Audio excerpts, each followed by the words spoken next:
Today we're reacting to a video that I found on Instagram, debunking a popular lie about sex from Lila Rose. So we're going to get into that in this video, but before we do us a quick favor, hit that thumbs up, like this video, and we're going to get right into it. The confusion of our culture says that it's actually normal to have sex when you're really young.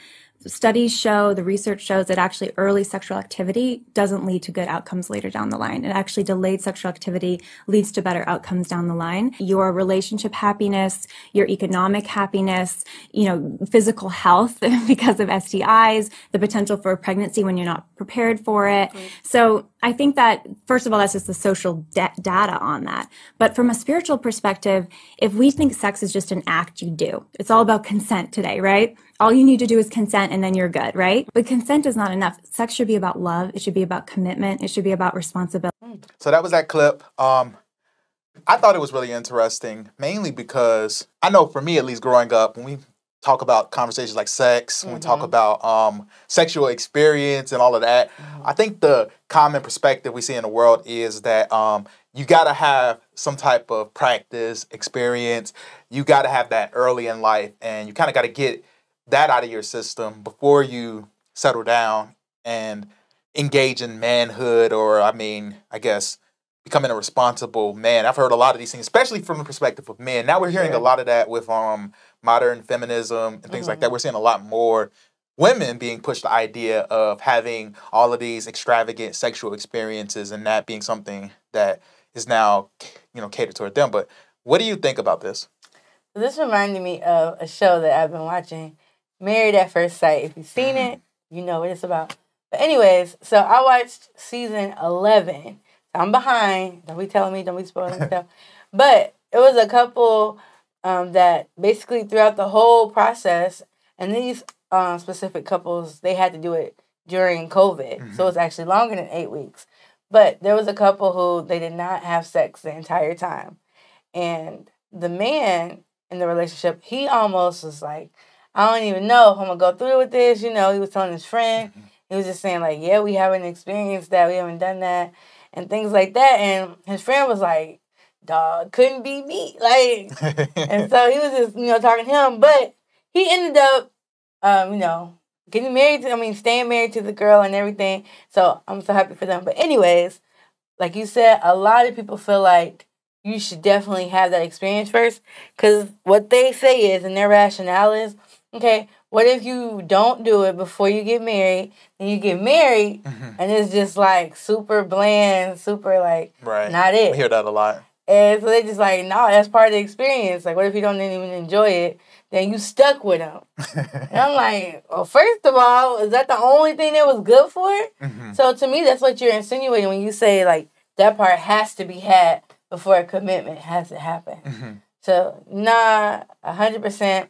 And I like how, yes, the data agrees with it. So, everybody want to go to science. Everybody want to show me the facts. There you go. Like, you look it up. And this is people saying that. Sending you off. You do not have to do all that before actually committing to a person. That's the person who completes you, will help you continue in ministry, going in Christ, things like that.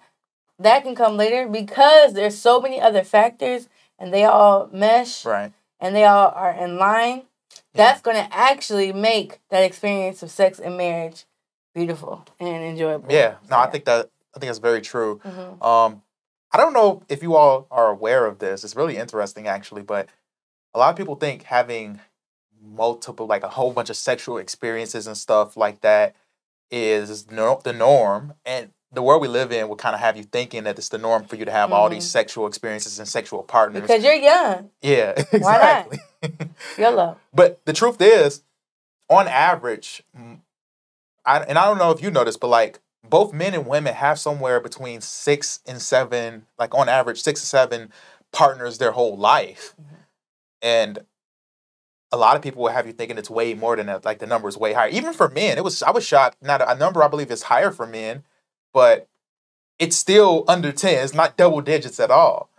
But the way we kind of talk about sex, whether it's kids talking about it, media, all of that, you will be led to believe that, oh man, people probably are well into double digits. Probably like, the average man you would think would have like 20, 30 or something like that. Yeah. Which is crazy to think about, but it's not true. If you look at the numbers, most men can't just get sex. A lot of people think men are just out here just running through everything. But no, your average man isn't getting a whole lot of sex. At most 7 on average, on average 7 partners in his entire life is, what the average person will face. But a lot of men can't just get any woman to have sex with them. They can't even get the woman that a lot of people are having sex with in a lot of cases, which is shocking when you really look at the numbers and the real data studies out there. So it's really interesting when you compare it to reality, but the narratives that are often pushed are counter to that. They're counter to the actual facts. And I think what she was talking about in that video clip, I think is an important message. And we're going to echo that message as well, which is you don't have to do all of this experimenting. You don't have to do all of these different things with people before marriage even. And we're going to stand on that. That's something we're going to stand on. I'm going to stand on the notion that you don't have to have sex before marriage to ensure that you're going to have a healthy sex life where this person is compatible.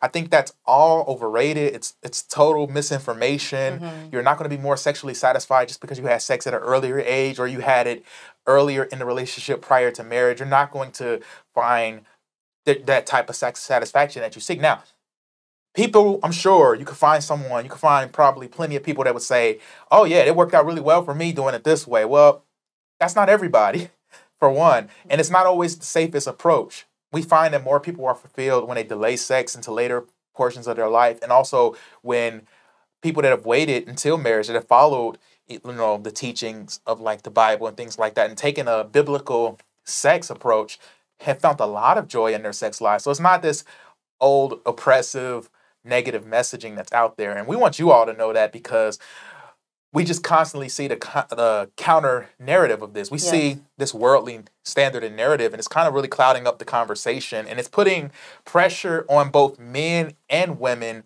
to make themselves more available in that area. There are people that probably want to be celibate, that don't want to go out, just be out here, having sex just because their friends and everyone else is.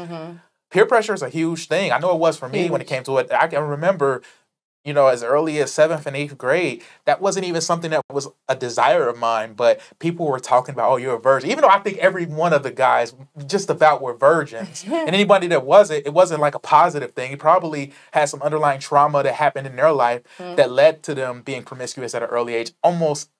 I can't speak for all the cases, but a lot of the studies show that a lot of that has to do with sexual trauma at an early age that leads them down promiscuity when you're 12, 13 and stuff like that. But most of the kids otherwise were lying. And I talked to a lot of those people, the same people that were saying, making fun of me for being a virgin. A lot of them were like, yeah, I was too, but I just didn't say nothing, or I just lied. A lot of people lie about those things. So that's really kind of my perspective. You got anything else you want to add? I just like the way she touched on how doing that, a lot of early experimenting and all of that can lead to, like she said, health risks with STIs, early pregnancies. And, I know a lot of women who had children at teenage years and things like that. And it's not to say that they don't love their babies, they don't love their kids. Yeah, they're still a blessing. But they will say, I want to do better for them. They will say things like that. That's what she talked about in the video. They will say, I definitely want better for my kids than what I had to experience. Or a lot of women will be like, I'm still young. I still want to have fun and things. But now they got, the responsibility of being a mother. So then that's a whole nother issue because who is taking care of these children? Yeah. But they still want to be that young person that they are, as if they didn't have those responsibilities. So it's a lot of layers to it.